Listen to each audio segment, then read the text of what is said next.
Assalamualaikum warahmatullahi wabarakatuh. Shalom, Om Swastiastu, Nama Budaya, Salam Kebajikan. Yang pertama-tama kami hormati kepada Bapak Junaidi, SIP, MSI, sebagai dosen pengampu mata kuliah Governance Digital. Di sini kami dari kelompok 21 ingin memaparkan materi tentang analisis aplikasi pagar alam dulur kita.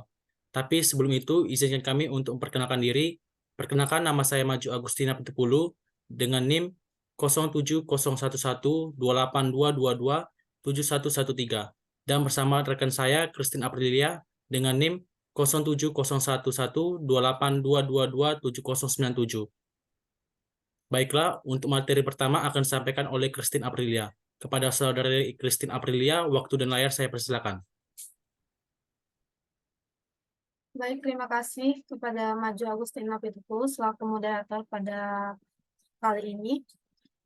Di sini materi yang pertama yang akan saya paparkan yaitu mengenai dasar hukum pendirian atau pengembangan aplikasi pagar alam dulur kita.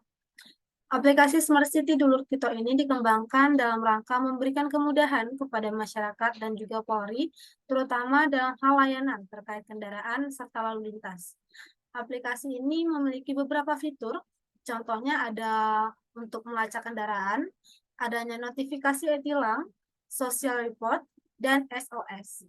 Selain itu, aplikasi ini juga memberikan informasi tentang pelaksanaan Electronic Traffic Law Enforcement. Dalam dasar hukum pendirian atau pengembangan layanan aplikasi ini mengacu pada beberapa aspek penting yang perlu diperhatikan dalam merencanakan kerja dan pengembangan layanan aplikasi yang berfungsi dalam lingkungan alam.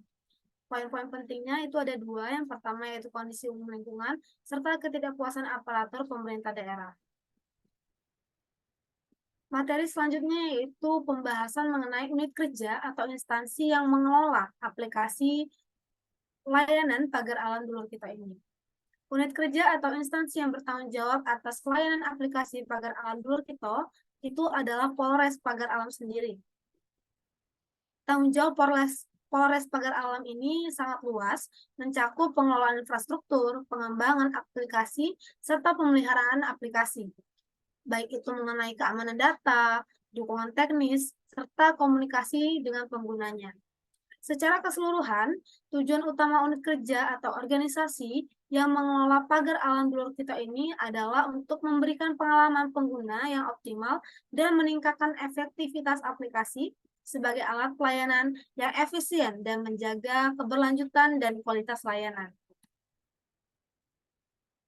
Nah, pembahasan selanjutnya yaitu mengenai latar belakang munculnya layanan aplikasi pagar alam dulur kita. Secara keseluruhan, latar belakang munculnya aplikasi pengembangan layanan pagar alam dulur kita ini dipengaruhi oleh meningkatnya penggunaan teknologi, teman-teman. Kebutuhan akan efisiensi pelayanan publik, dorongan transformasional digital pemerintah, dan pertumbuhan ekonomi digital. Aplikasi ini bertujuan untuk memberikan pelayanan publik yang lebih baik, mudah diakses, serta responsif terhadap kebutuhan masyarakat dalam era digital, terutama dalam masalah lalu lintas. Nah, masuk ke dalam pembahasan deskripsi singkat layanan aplikasi pagar alam dulur kita. Platform Smart City ini dengan komunikasi dua arah telah diimplementasikan di Kota Pagar Alam, memberikan sarana efektif bagi pemerintah kota dan juga Polres. Platform ini berfungsi sebagai kanal informasi yang memungkinkan pemerintah untuk menyediakan update terkini mengenai berbagai aspek kota kabupaten, seperti kebijakan, pengembangan infrastruktur, dan juga layanan publik dalam hal lalu lintas yang berhubungan dengan Polres tempat. Sebagai sarana dua arah, platform ini juga memberikan kemampuan kepada masyarakat untuk memberikan informasi kepada pihak berwenang, seperti pelaporan kejadian, masukan, atau kebutuhan yang mendesak. Dengan demikian, platform Smart City ini tidak hanya meningkatkan transparansi dan akses informasi bagi warga pagar alam, tetapi juga memperkuat kolaborasi antara pemerintah dan juga masyarakat dalam upaya meningkatkan kualitas hidup dan keamanan di wilayah pagar alam sendiri. Nah, tujuan utama adanya pengembangan layanan pagar alam dulur kita ini, aplikasi pagar alam dulur kita ini, yaitu dengan mengintegrasikan fitur-fitur pendaftaran kendaraan, pelacakan riwayat perjalanan, dan konfirmasi status e-tilang layanan aplikasi ini bertujuan utama untuk menciptakan ekosistem digital yang efisien dan terhubung antara pemerintah daerah, khususnya pemerintah kota dan juga Polres, serta dengan masyarakat di Kota Pagar Alam sendiri. Tujuan utama ini adalah untuk memperkuat transparansi dan kolaborasi dalam manajemen transportasi, meningkatkan keamanan lalu lintas, serta memberikan keterlibatan aktif dari masyarakat dalam kebijakan dan pengawasan di wilayah setempat. Dengan memberikan kemampuan melihat dan melacak perjalanan kendaraan selama 7 hari ke belakang, aplikasi ini tidak hanya mempermudah administrasi kendaraan teman-teman, tetapi juga mendukung pemantauan lalu lintas yang lebih akurat. Masuk ke layanan-layanan apa aja sih yang tersedia pada aplikasi ini? Kami menemukan ada 4 layanan yang tersedia dalam aplikasi Pagar Alam Dulur Kito. Yang pertama yaitu data milik kendaraan, selanjutnya ada catatan tilang, ada info lantas, serta informasi dan pengaduan. Nah, manfaat apa sih yang diharapkan oleh masyarakat pada layanan aplikasi Pagar Alam Dulur Kito ini? Di sini kami telah memetakan manfaatnya menjadi 2 bagian. Yang pertama itu ada internal dan juga eksternal.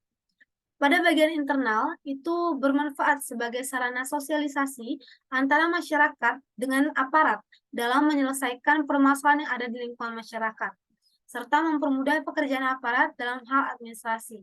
Ini membuat efisiensi pada kinerja Polres tempat. Sedangkan untuk eksternal sendiri, manfaatnya yaitu masyarakat bisa lebih mudah mendaftarkan kendaraannya dan melacak perjalanan kendaraan yang mereka tempuh. Selanjutnya, masyarakat akan lebih patuh terhadap aturan lalu lintas dan masyarakat dapat tanggap dalam melaporkan keadaan di sekitar lingkungannya. Masuk ke pembahasan selanjutnya, ini akan disampaikan oleh Saudara Maju Agustina Putipulu. Kepada moderator, saya kembalikan dan saya persilakan. Terima kasih. Baik, terima kasih kepada Saudari Christine Aprilia atas pemaparan materinya. Untuk materi selanjutnya akan saya sampaikan sendiri, yaitu mengenai tutorial SOP atau prosedur layanan operasional, deskripsi cara bekerjanya aplikasi Pagar Alam Dulur Kito. Yang pertama, unduh aplikasi Smart City Dulur Kito dapat diunduh melalui Play Store untuk penggunaan Android. Yang kedua, masuk ke akun kembali ke layar utama aplikasi, pilih opsi masuk, dan masukkan informasi login yang telah Anda daftarkan. Tekan tombol masuk untuk mengakses akun Anda. Yang ketiga, eksplorasi fitur aplikasi. Setelah mengunduh aplikasi, pengguna dapat memanfaatkan fitur-fitur yang telah disediakan, seperti melacak kendaraan, menerima notifikasi e-tilang, memberikan laporan sosial, dan melaporkan kejadian darurat dan bencana alam. Yang terakhir, penggunaan layanan pilih menu filter yang ingin digunakan, lalu isi data yang diperlukan. Dengan demikian, pengguna dapat memanfaatkan aplikasi Smart City Dulur Kito untuk berbagai keperluan terkait kendaraan dan lalu lintas, serta memberikan laporan terkait kejadian darurat atau kejahatan. Next.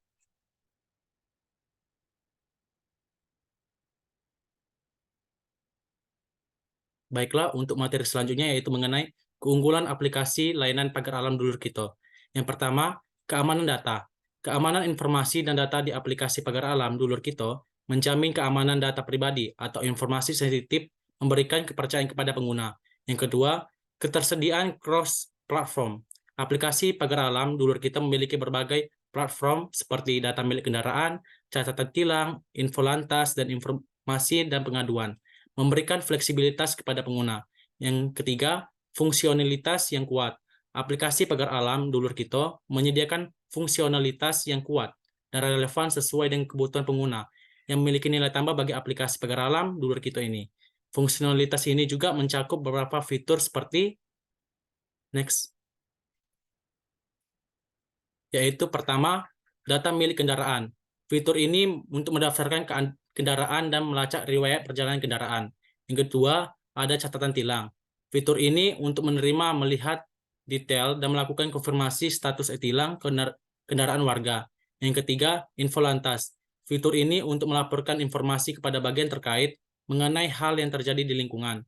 Yang terakhir yaitu mengenai informasi dan pengaduan. Fitur ini untuk meminta bantuan cepat tanggap kepada bagian terkait pada saat itu juga. Notifikasi real time atau kemampuan untuk berinteraksi dengan pelanggan. Next. Baiklah, di layanan digital Pagar Alam Dulur Kito juga ada kelemahan. Ada 3, yaitu pertama, keterbatasan teknologi. Beberapa orang mungkin tidak memiliki akses ke perangkat atau koneksi internet yang dibutuhkan untuk menggunakan aplikasi Pagar Alam Dulur Kito. Yang kedua, ada gangguan teknis. Layanan digital dapat terganggu oleh masalah teknis, seperti gagal server atau error dalam pendaftaran akun atau masalah teknis lainnya. Yang terakhir adalah pendaftaran yang memiliki banyak mekanisme, yang membuat masyarakat kesulitan dalam proses pendaftaran aplikasi Pagar Alam Dulur Kito ini. Next. Baiklah, di sini ada profil jumlah data pengunjung user sejak di launching hingga saat ini. Mendownload aplikasi Pagar Alam Dulur Kito ini sekitar 1.300 orang. Next. Baiklah, sekian dari presentasi kelompok kami. Saya Maju Agustina Pitupulu selaku moderator presentasi kali ini mengucapkan maaf sebesar-besarnya atas kesalahan atau keliruan yang terjadi. Saya undur diri. Wassalamualaikum warahmatullahi wabarakatuh.